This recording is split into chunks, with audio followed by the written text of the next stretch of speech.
channel, Mrs. Ni channel. In this video, we are going to talk more about verb plus s or es. Jadi di video kali ini kita akan belajar kenapa menggunakan kata kerja yang ditambah s atau es. Kata kerja verb yang ditambahkan dengan s atau is adalah kata kerja yang mengikuti subjek yang merupakan pihak ketiga tunggal. Misalnya he, she, dan it, atau nama orang atau benda tunggal pada kalimat present tense. Jadi intinya dia kata kerja yang ditambah s atau is apabila subjeknya itu orang ketiga tunggal. Misalnya she, he, atau it. Atau nama orang, misalnya dia Rani, Rini. Maksudnya dia orang yang tunggal ya, atau benda yang tunggal. Contoh dari hewan yang tunggal, misalnya seperti ini ada kata cat. Cat itu kan satu saja ya hewannya. Berarti ketika mau buat kalimat present tense, maka kata kerjanya pasti ditambah s atau is. Karena di video kali ini kita mau membahas kata kerja yang ditambah s atau is. Kita masuk dulu pada kata kerja yang pertama ya, yang ditambah s dulu. Sebentar is-nya. Kita pelajari dulu kata kerja yang ditambah s. Di situ langsung dilihat ada he, she, it, Rina dengan cat. Di situ maksudnya itu subjeknya ya. Subjeknya he, she, it, Rina atau nama orang lainnya yang penting tunggal. Itu maka kata kerjanya ditambah s atau is pada kalimat present tense. Tapi di sini kan yang dibahas itu kalimat kata kerja yang ditambah s dulu ya. Kemudian ada kata cat, di situ cat hewannya satu, dia berarti orang ketiga tunggal. Maka pasti dia ditambah s kata kerjanya. Nah, kita perhatikan di situ ada kotak 2. Langsung dilihat di situ kalimat yang pertama, I read a book every morning dengan he reads a book every morning. Di situ dilihat yang kalimat pertama ada I read, yang kalimat kedua he reads. Langsung kita fokus pada subjeknya. Yang di kalimat pertama kenapa tidak ditambah s, karena subjeknya di situ I.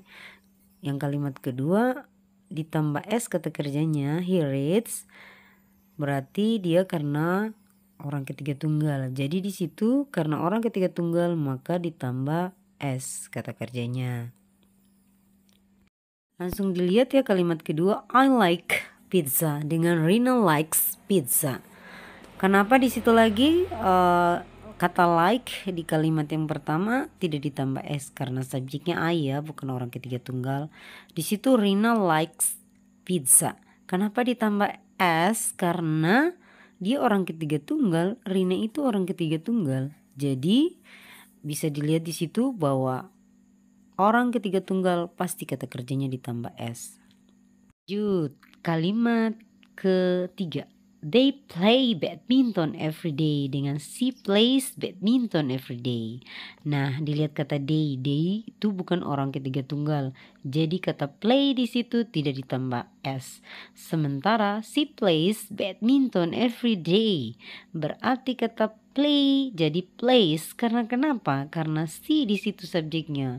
Karena dia adalah orang ketiga tunggal. Jadi jelas ya. Kenapa di situ ditambah s kata kerjanya? Karena dia subjeknya orang ketiga tunggal.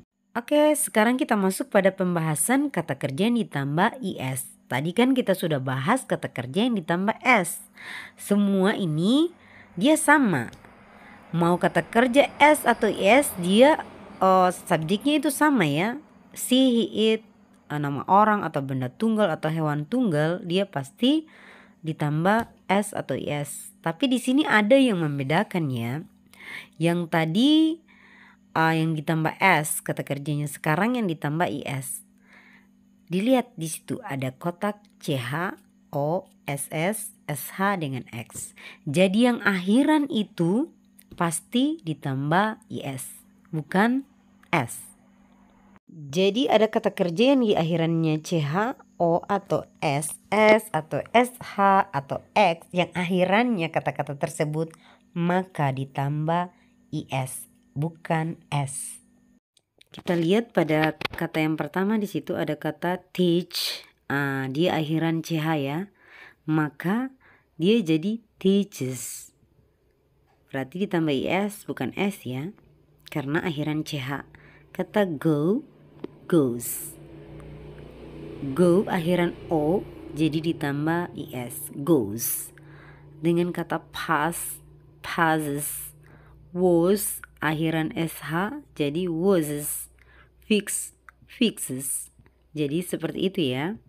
Maka kata-kata yang akhiran tersebut berarti ditambah IS, bukan S. Jadi yang akhiran CH, O, SS, SH, X, kata-kata kerja tersebut yang akhiran tersebut ditambah IS, bukan S.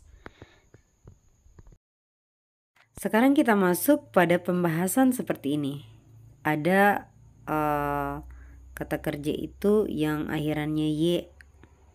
Bagaimana supaya kita mengetahui ditambah IS atau S? Seperti ini ada kata fly di situ dengan study.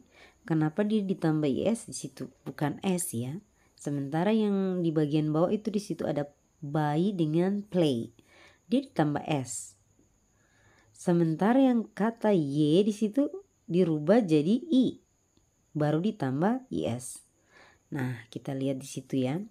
Kata kerja yang berakhiran Y dan didahului huruf konsonan, maka akhiran Y diubah menjadi I kemudian ditambah IS. Itu penjelasannya. Fly. Fly ada huruf Y kan? L itu adalah konsonan. Maka karena dia konsonan, Y tersebut dirubah jadi I kemudian ditambah IS. Ada kata study. Study juga di situ D huruf konsonan.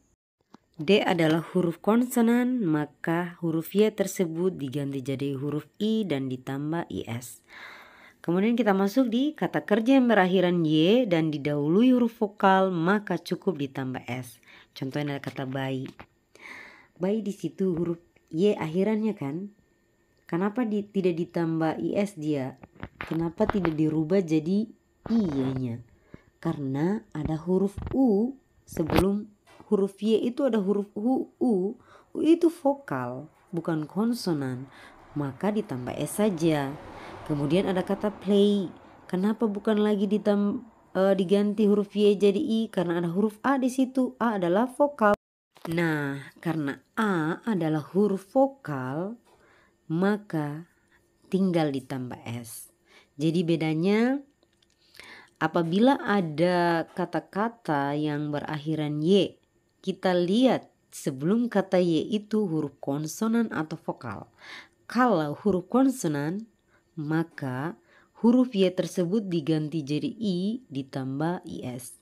Tapi apabila kata tersebut yang akhirannya Y tapi sebelumnya adalah huruf vokal, maka cukup ditambah S. Jadi kita sudah bisa bedakan ya kata-kata kerja yang berakhiran Y. Kenapa itu kadang kata kerja itu Y-nya dirubah jadi I baru ditambah IS. Kenapa ada juga Y akhirannya kata kerja tersebut tapi tinggal ditambah S. Itulah bedanya. Dilihat kata sebelumnya, apabila dia konsonan maka huruf Y diganti jadi I dan ditambah IS. Kalau akhirannya Y, sebelum kata Y itu kita lihat, oh dia huruf vokal, maka cukup ditambah S. Seperti itu ya.